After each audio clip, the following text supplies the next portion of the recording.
All right, and welcome back to another podcast of Spiritual, Not Religious. And we have taken a little bit of a hiatus, but happy to be back in the saddle. Unfortunately, it's sans the other Shawn, who is out doing some hunting in the great state of Georgia. So one of the fun things about our good friend Shawn is he loves to go and hunt a lot during this time of year. And so hopefully he's bagging himself a bear, I think is what he said he was after. But yeah, that's what he's doing right now. And instead, in place of Shawn, we welcome back our good friend, Zac Suggs. Hey y'all, good to be back and good to be back with you, Shawn. Really excited about this topic that we're going to dive into together. I am too. No, it's going to be really good. And it's great having you on the show. Really had a lot of fun with you last time. And once again, we are in our Asheville studios, aka your youngest son's, well, your only son's bedroom. The home away from home, for the Shawn and Shawn. And with it being in Asheville, this is leaf looking season. And on the way over here from Johnson City, Tennessee, oh my gosh, this is peak weekend. And if you've never seen the fall leaves in Western North Carolina, Eastern Tennessee, you need to get up here and do something good for yourself. You need to treat yourself. Absolutely. And get up here and see these beautiful leaves. It is gorgeous out there. Yeah. Come on down, y'all. Yens, as they like to say too. So our topic today is going to center around this idea of young adults, ages 18 to 35, and their search for vocation, their purpose in life, and how the church may have missed a huge opportunity in helping to form that in these young adults who are looking to do something with their lives, to find purpose in what they're trying to do. And how has the church potentially missed this? And what are ways that the church can actually step in and be a place that helps to form vocation and purpose and direction in young adults? And so we're going to talk about that today. Yeah. I think on top of that, just hopefully shining some light on that topic and also giving elders and church representatives and folks just working in the church full time kind of a different state of mind or a different way to see these things, and hopefully to really give these people some inspiration. And I know in the last podcast that we were on together, we were talking about how young people were actually leaving the church and doing, good things outside of the church. And hopefully, this is kind of a part two to the podcast in a sense of, hey, get the kids involved, really take a risk on them, an investment, and, see that pay off with hopefully increasing numbers of people that are willing to step up, kids that are excited and not, showing up feeling like, they have to be there, but they actually want to be there. I think hopefully, there's some light that's shed from this specific episode. Right. And it's another reason why we're even doing this podcast, because we feel like there's a lot of young adults who are definitely wanting to nail down this what is my purpose question in their life. And they can't find it at the church level because they're not finding themselves activated in positions of leadership. They're not finding resources to encourage them. They're just sort of, oh, you came through the youth ministry, that's great, and good luck in college, and then come back and start tithing when you start having kids. And that's just not a successful model. It's not sustainable, of course. And I think a lot of people in this age range have left the church, again, for this reason, for feeling that they haven't been given roles of responsibility. And so we're going to talk a little bit about what's happened there, and potentially how can churches rectify this and come up with some creative solutions and activating young adults to be more of a part of the direction of today's church, which again, we're just seeing a huge falling away from our millennials, our Generation Zers, and now Generation Alpha is coming up. And so, Who's been labeled the laziest generation already? I mean, and isn't that every generation, right? Yeah, always. It's always the old people looking at the young and saying, "Oh, they're gonna run the world soon." Oh, I know. They don't know how to work the kind of hours that I worked, and I just put in 4 hours of hard labor there, stocking the shelves. Ridiculous. How can a church be a place that offers leadership development and nurturing vocation and folks who want this for themselves? And they go through college, they get out, and then they realize, oh, was that really what I wanted to do with my life?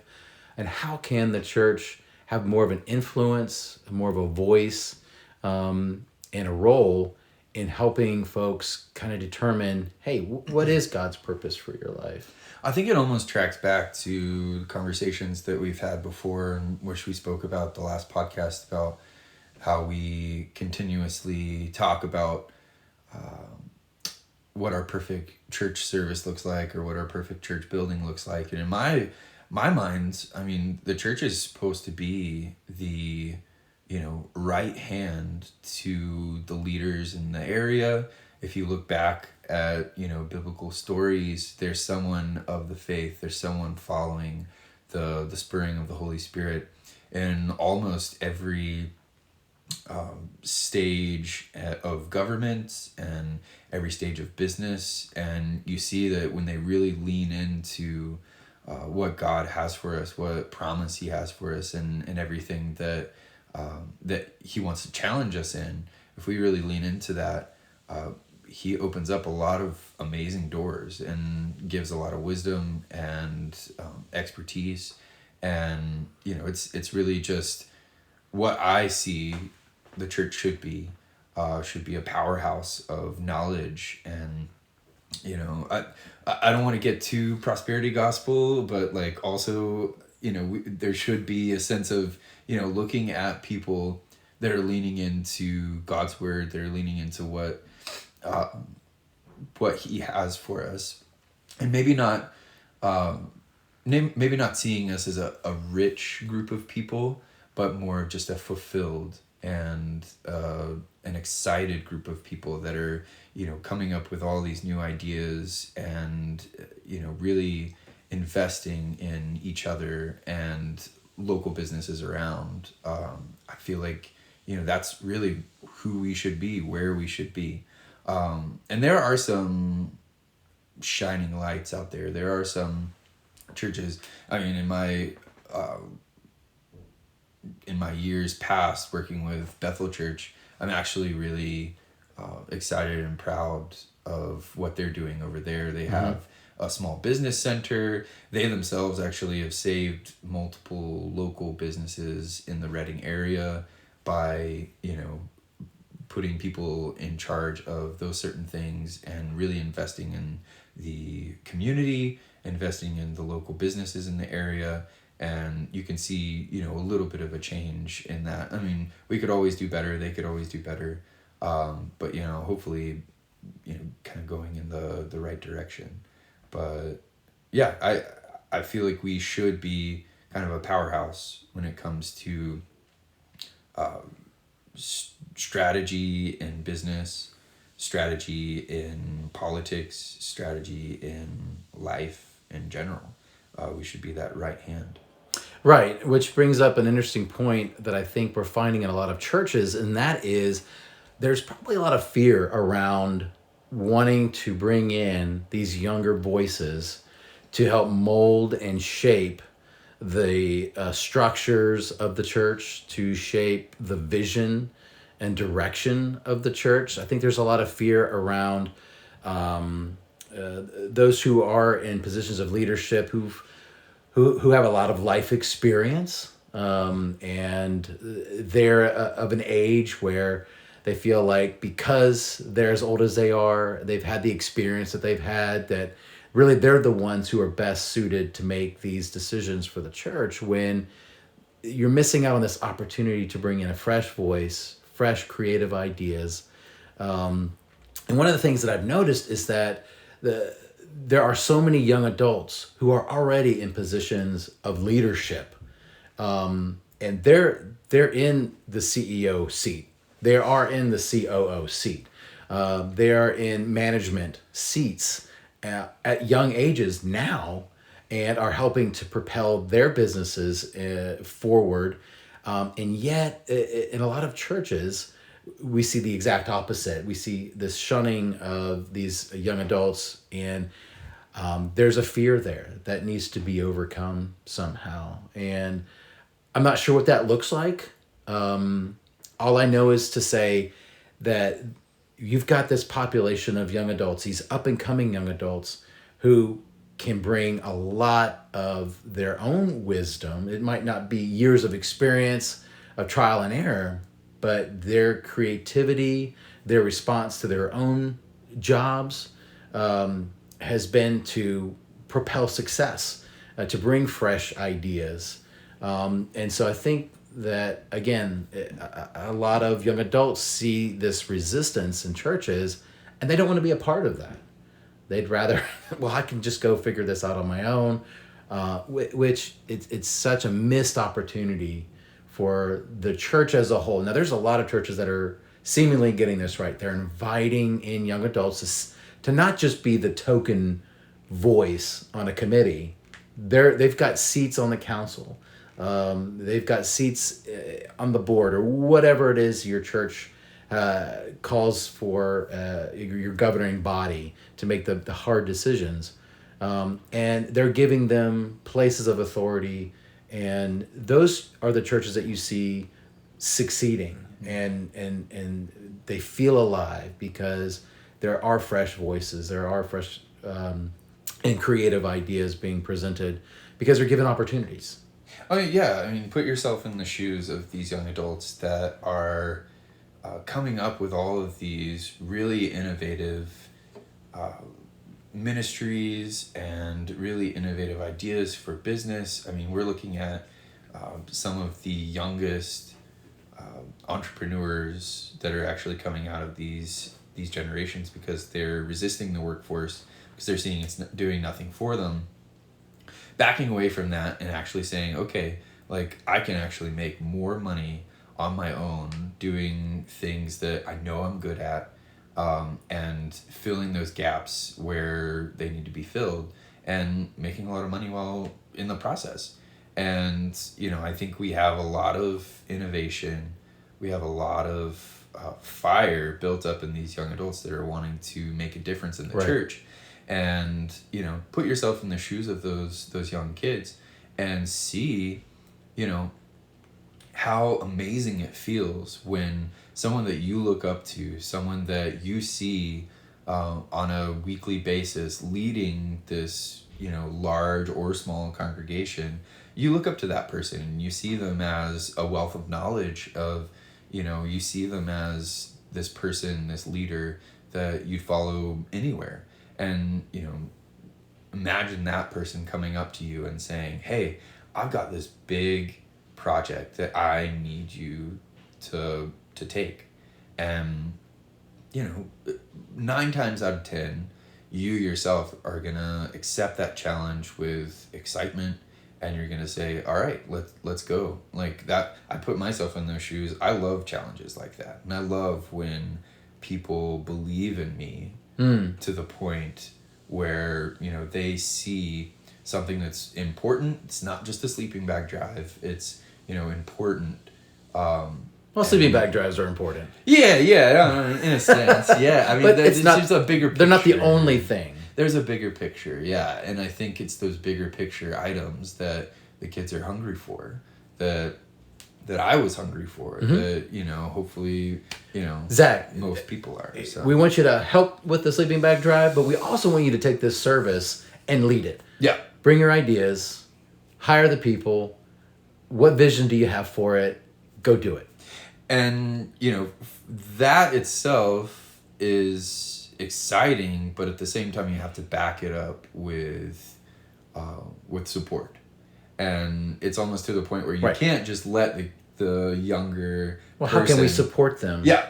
You can't just throw them out to the wolves and say, all right, like, if you fail, then it's on you, and you're thrown out, and all of this stuff. Like, you have to be able to say, we believe in your vision. Right. We see you. We hear your vision, and we're really excited for it. How can we help? How can we help? I think should really be the title of this podcast. Is like, how can we help? How can we be that strong backbone for you to go and really try these things out? And in the long run, I think you're going to see a lot of success.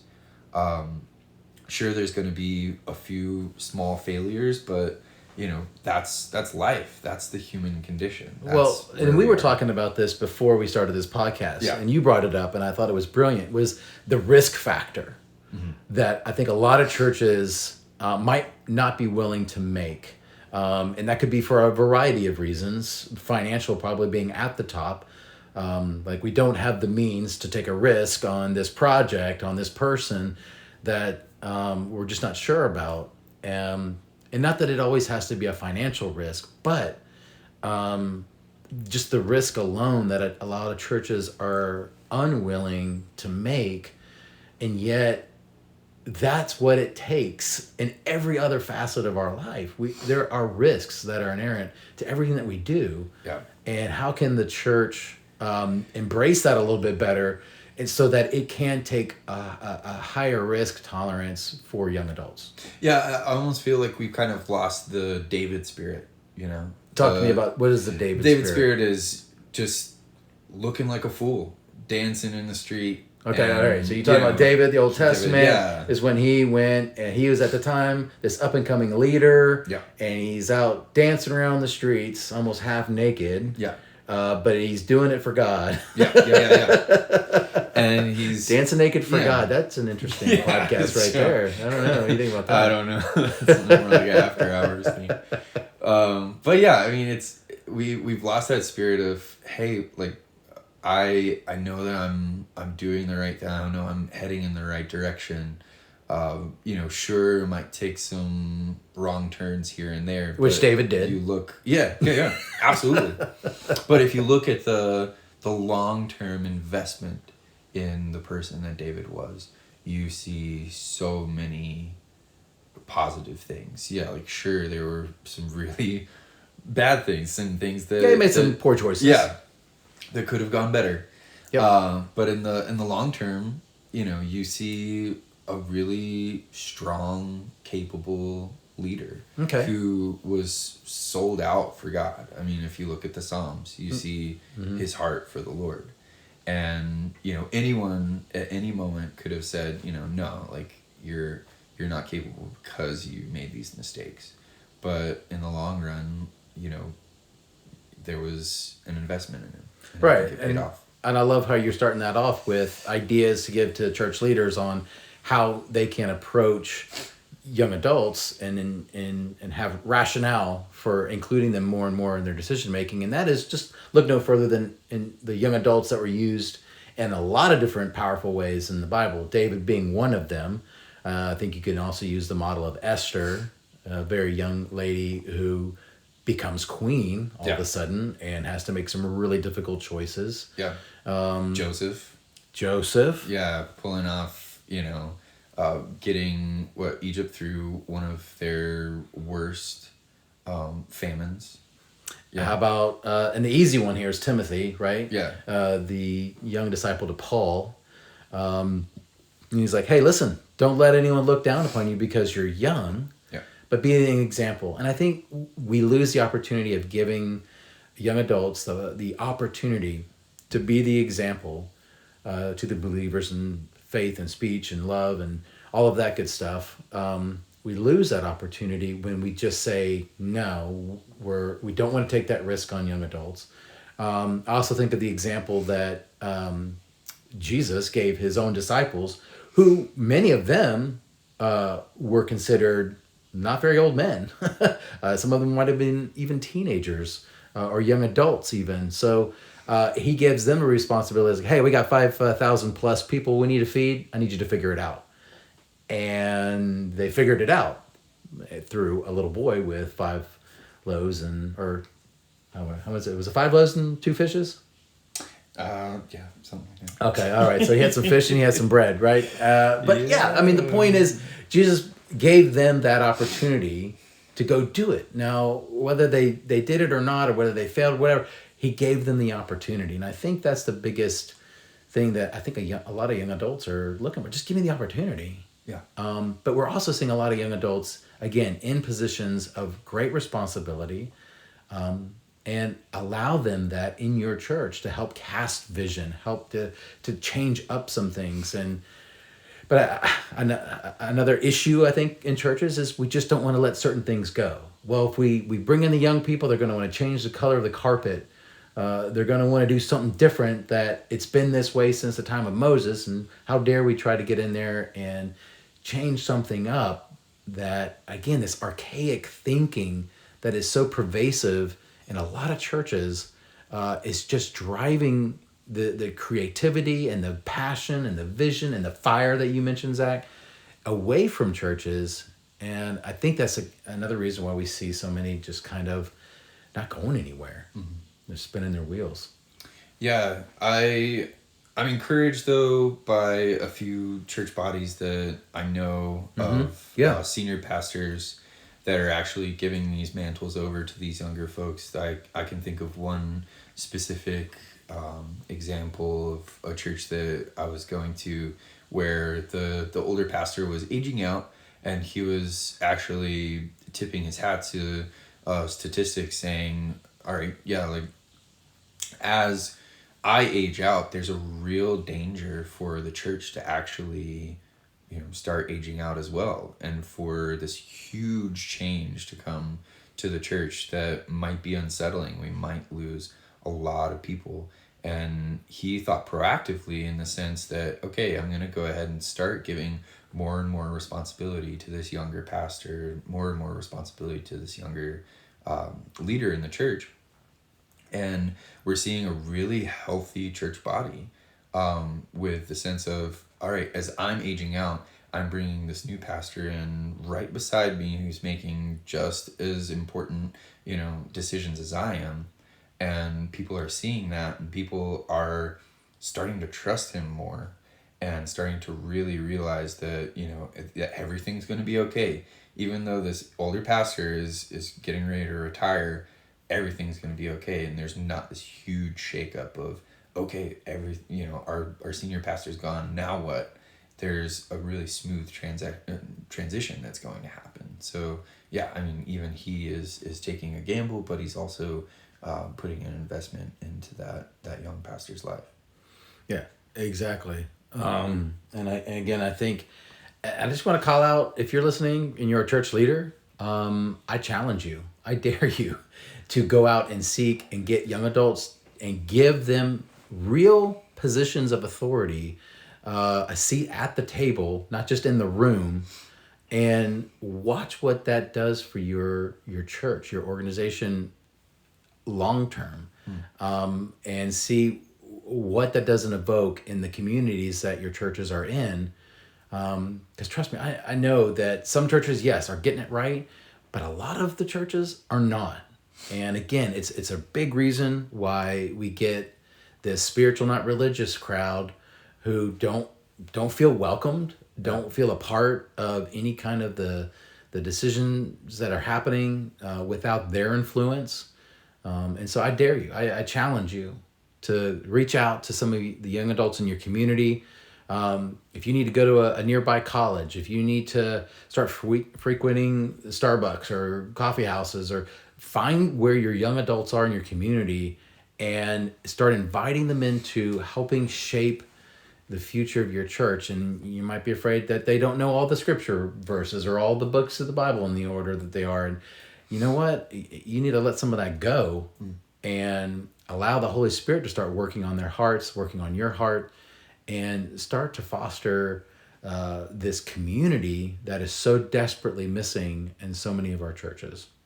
And a personal opinion of mine is I think you're going to see less burnout in your church leadership. I think you're going to see less burnout in your clergy and in your councils. I think you're going to see people that are refreshed by these new opinions and these new directions. I think you're going to see a lot of fresh outlook come from that. Yeah. Absolutely.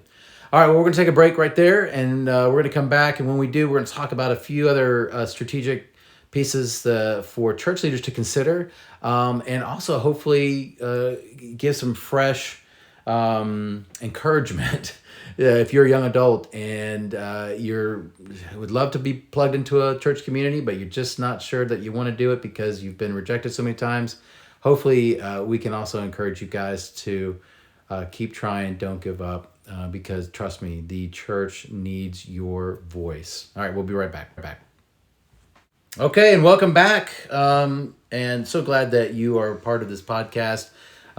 We are trying to be the voice to the voices of the 18 to 35-year-olds who are just finding themselves spiritual but not religious, finding themselves having a faith but not having a community to share that faith in because of several reasons. And today's topic, we're talking about one of those reasons that young adults aren't plugging into church is because they just don't feel like they're really a part of the visioning, the direction, the mission, just some of the key leadership decisions. They're just not part of all that. And so I think that's a huge piece that we need to talk about, consider, and what are some things that we can do about it.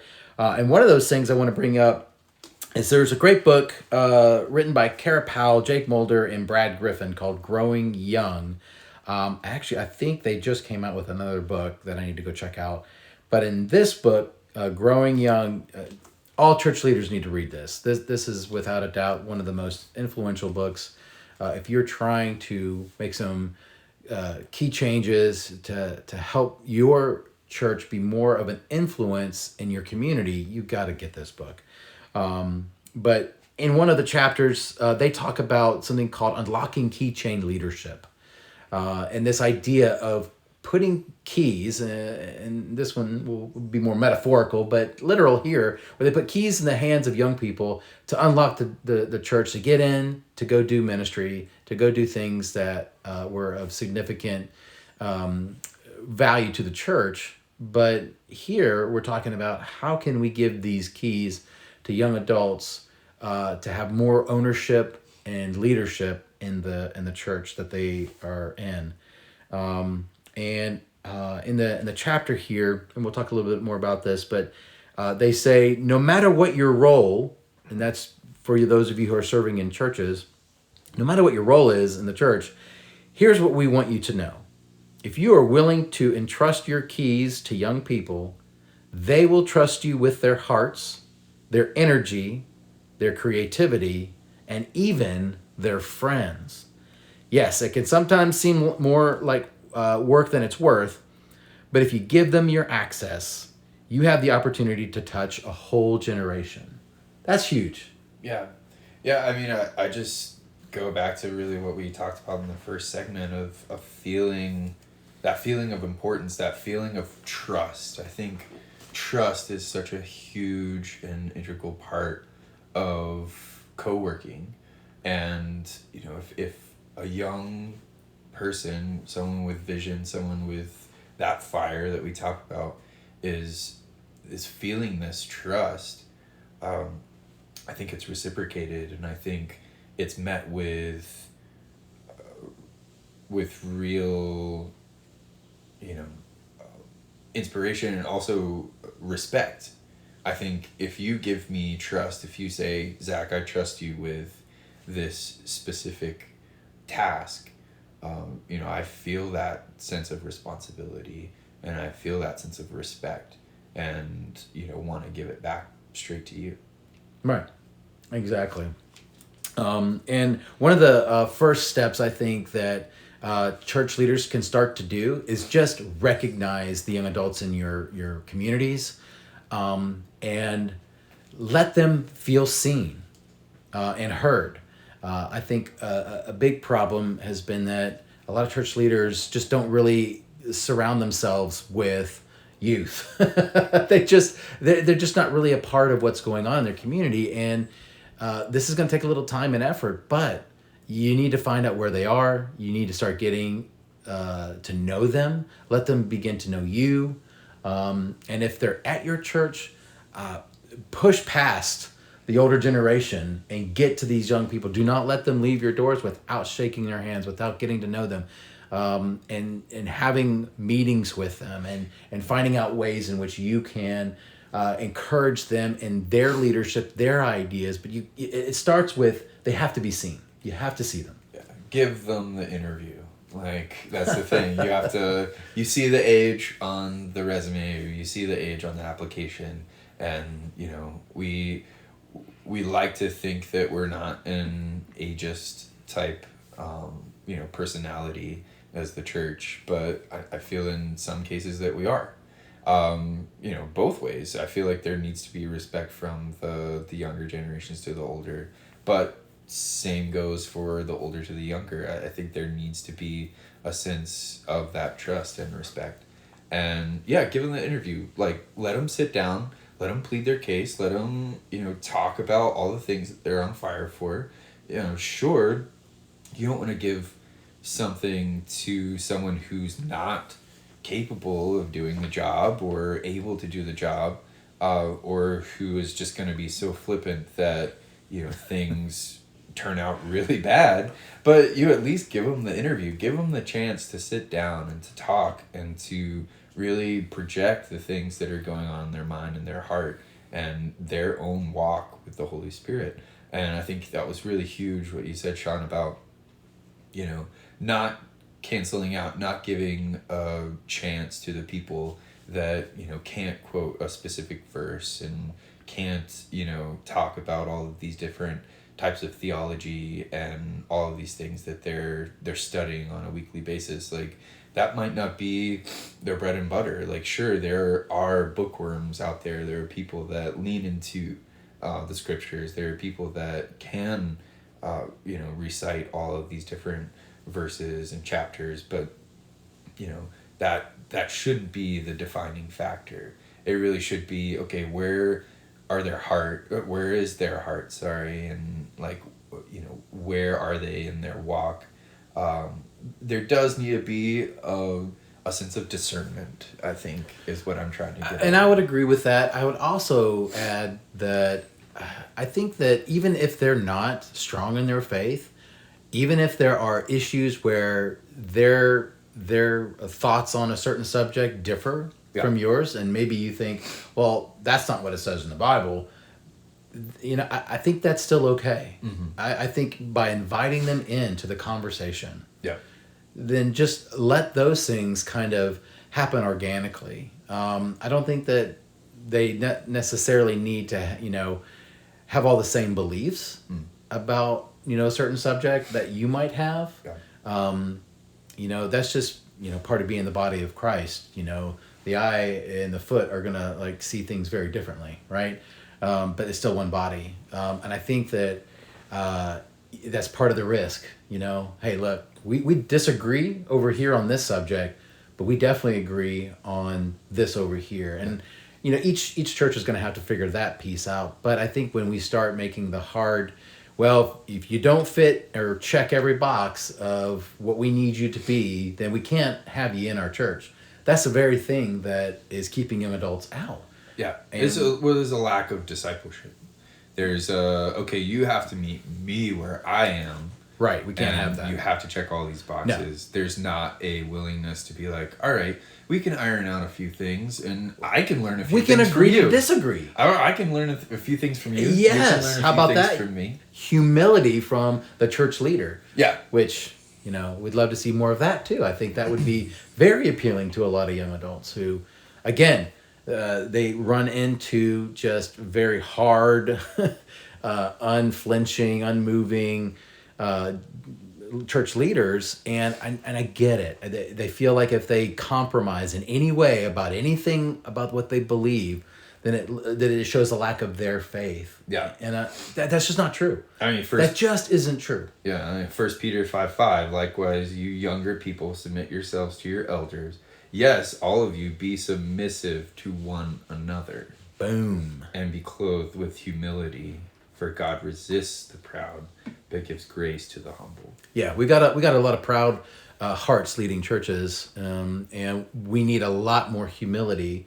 And listen, it's okay. We don't have to agree on everything. We can have disagreements, and that's okay, you know. But I think at the heart of it all, I think young people and older people, they have a mission. They want to change lives. They want to change their communities. There's a sense of justice, and trying to help the needs of those around them. Like, I'm working for an organization right now that's trying to surround at-risk students so they don't fall through the cracks. They're not a Christian organization. They're not a church-led organization. But let me tell you, they're doing a lot of things that the church should be doing. When you surround folks and give away free tennis shoes and free hoodies, what church is stepping forward and saying, "Hey, I want to be a part of that." That's pretty cool. Does it matter what those families believe? No. Does it matter who they are? No. We're just trying to be a blessing. And I think sometimes the church has lost sight of that way of interacting with the community. It's more, well, we need you to act a certain way. We need you to look a certain way. We need you to have these certain beliefs like we have. Otherwise, you just can't come in. And again, that's why we're losing so many young adults who just say, you know what? I don't have time for that. I'll just go and do this other thing. And it reminds me of Matthew 25, where Jesus is like, hey, remember that time you came and you visited me in prison and you clothed me and you did all these things for me? And the people are like, I don't know what you're talking about. I never saw you like this. And then he tells the people who were in the church, hey, you never did these things for me. Like, what are you talking about? We how do we know? And it's like, yeah, no, you're done. And again, I think this is an opportunity, a huge opportunity, even a turning point within the church. If church leaders can realize we need to take more of a risk on getting these young adults in here, and through God's love, let's see what walls begin to melt. Let's see what changes begin to happen in the heart, because that's God's business, isn't it? Changing the heart, not ours. And I mean, we're in the middle of this huge shakeup, this huge 500 year shakeup. That's right. And it's like, okay, like where are we going? Where are we going with this? Does there need to be a deeper trust in the young? Does there need to be a kind of laying down of mantles and passing over of mantles to these other kids that are coming up with these these things that we might think are threats to the church, but really when we sit down and we actually listen to their full case, could be something that's really proactive and and huge for the church, for society, for for the world. You can look outside of the scope of church too and see that these younger generations, even though, like we were saying, we as the older generation see them as lazy, we see them as people that are not doing as well as we are, not working as hard as we are.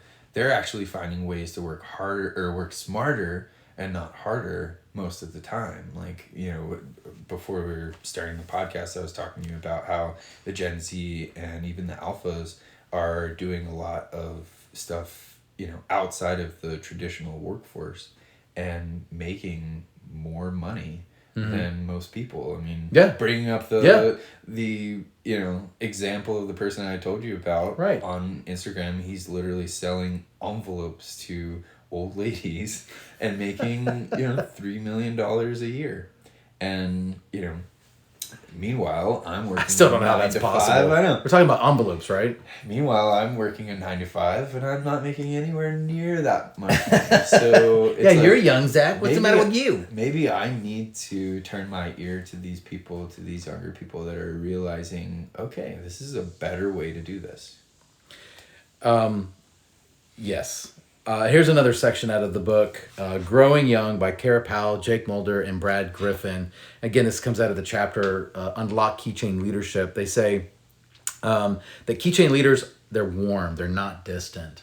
And again, this is that approachability and building trust, right? And they say, while teenagers and emerging adults might sometimes project that they have their act together or want complete independence, those we met desperately want keychain leaders who understand them, mentor them, and personally hand them keys as they're ready. When young people were asked what made their church effective, 43% pointed to the relational nature of their leaders, specifically that they were caring, accepting, or enjoyable to be with. And being relational doesn't mean leaders jettison their boundaries and try to be a best friend to everyone in their congregation, but it does mean that leaders are approachable and genuinely care and connect. And I think, again, that is a huge piece. And if you're a church that doesn't have a whole lot of young adults or just doesn't have any at all, then there's a tactic that we encourage you to consider. How can you be a little more approachable and identify the places in your community where young adults are going to be, and then or try to come up with ways in which you can be more invitational to young adults. And sometimes you can find those folks in the young business leaders of your communities, and just putting out the word, maybe even on something like Indeed, looking for creative young adults to help us with our mission of our church. Yeah. You might be surprised what you come up with. And I can almost say, too, I mean, this doesn't mean that you have to completely give up the things that you think are important. Exactly. That you think that, need to happen in the church. You can hold on to those things. You just need to be willing to listen. And you need to be willing to, take the chance with these people that are coming up and that are coming in. Right. And that's one of the keychain leadership keys here was keychain leaders entrust and empower others, which is what these folks want. But they don't try to be the super pastor. Yeah. And I think we see that a lot where someone's got to come in and be the Lone Ranger and all of this. And that's just not what these folks are needing. Oh, you're going to burn out. Exactly. And you talked about that already. You are going to burn out. And that happens more than you would think. I mean, you ask anyone in full-time ministry and they've had at least one situation where they felt that way, where they felt like they need to go on sabbatical. And if you think about it, that's what sabbaticals are for, are to, save you from that burnout. It's to give you a little bit of time to step away from it all and take a deep breath where, those things, the sabbaticals, those times away, sure, they're important in some way, shape, or form, but at the same time, I feel like if you would just lay down and be a little bit more humble in certain ways, and we can all be that way. Right. And this isn't something... If we do that, we're going to see less and less people burning out, less and less people, feeling like the world is on their shoulders. Right. And we're passing the baton to someone who's waiting. Like, we've been running the race. We're tired. We've been working really hard these past couple of years. And it's like, why not hand it off to someone who is ready to go, just got their track jacket off and is ready to take on that next mile, next 2 miles. Like, Why would we not hand that off to the next person? And delegation is a huge key piece to this, but it doesn't mean, I'm going to ask the youth director or the young adult pastor to handle all of this and you step aside. You want those folks on your team as you try to, cast a vision around how can we get more young adults involved in our church.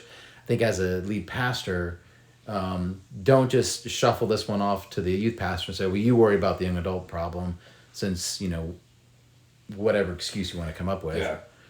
You need to be the person who's very much involved. Again, these young adults need to know that you are the person in charge, that you are the one who's inviting them in, and you're going to gain their respect and their heart to want to be part of what you're trying to do at your church. I mean, yeah. I mean, I go back to the baton metaphor, and I might hit it a couple more times. That's fine. Yeah. But I mean, you have to meet each other's speed.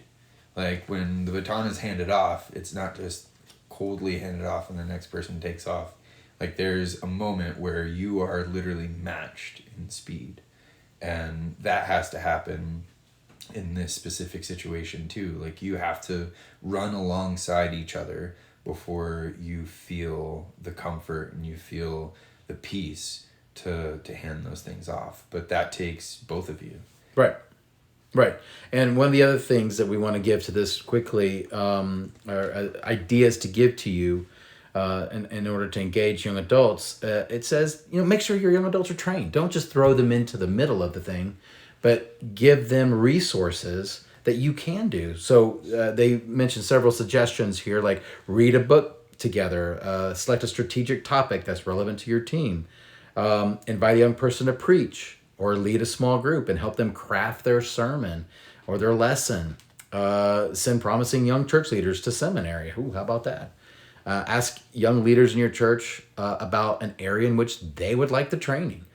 Just throw it out there like, hey, we want you to be part of this, but where do you feel like you need some development and how can we be a support to you in that? And create an internship program. There's, Appalachian Service Project does an internship program. It's a year-long fellowship, and it's a year-long of them investing into these young adults, into the mission and purpose of God, which we're going to close on that because we just got a few more minutes that we want to use. And that is a lot of young adults that I've actually encountered seem like they struggle most with the vocation that they have for their life. What is my purpose is a big question that I come across to a lot. And how can the church be a part of helping craft that vision, that purpose that I believe God gives to us, right? We hear in Jeremiah, God has plans and purposes for us. And so what does that look like and how can the church be a part of shaping that in young adults? And another great resource, if you haven't already got it yet, and this is for young adults and church leaders alike. It's a book called Let Your Life Speak, Listening for the Voice of Vocation. This is by Parker Palmer. It's a small, short book, but boy, is it packed with a lot of goodies. And Parker described vocation like this. He says, vocation at its deepest level is not, oh boy, do I want to go to this strange place where I have to learn a new way to live and where no one, including me, understands what I'm doing. Vocation at its deepest level is, this is something I can't not do for reasons I'm unable to explain to anyone else and don't fully understand myself, but that are nonetheless compelling. Now that's a scary place to be, Zach. But I think at the core, a lot of us, whether you're young adult or not, I think you want to find yourself in the place that you can't not be, despite what the circumstances are, but you know in your heart of hearts, this is what I should be doing. So how can the church be a place where someone can discover that vocation, to discover that purpose? Again, I've talked to several young adults who come out of college and they're like, what did I just do? What am I supposed to do right now? I did the thing, I got the degree, but I'm not really sure this is what I'm supposed to be doing.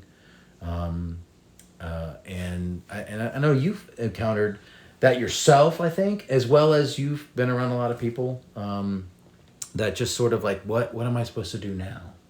Because there is a deep calling, I think, in every one of us to want to have a life of significance. And some people think that the life of significance is earning a lot of money, getting a reputation, but we all know that after a while, that's great and all, but that fades and it leaves you feeling empty, and there's something more that needs to happen. And how can the church be a place that helps walk young adults through that process. Yeah. And obviously we don't have the answers. We don't have all the answers. We're just here to start a conversation. Yep. And I hope that's what this episode does. Yep. Is just spurs you, whether you're young or you're old or you're inside the church or outside the church.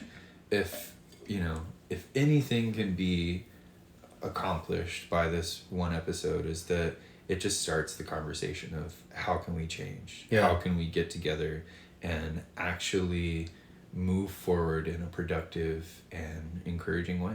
Yeah, because we believe. Listen, I believe in the church.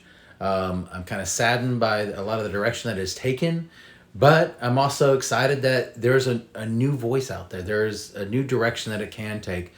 There's really some great things that are happening out there, and how can we partner young adults and the church and all of it together to make a significant difference for everyone involved.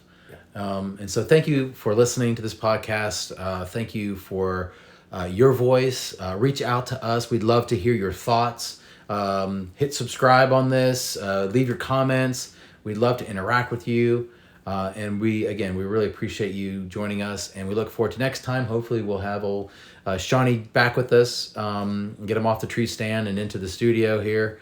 And have some more conversation around what it means to be spiritual but not religious. And on behalf of Zac Suggs and myself, we thank you so much for joining us, and we will see you next time. Yeah, talk to y'all soon.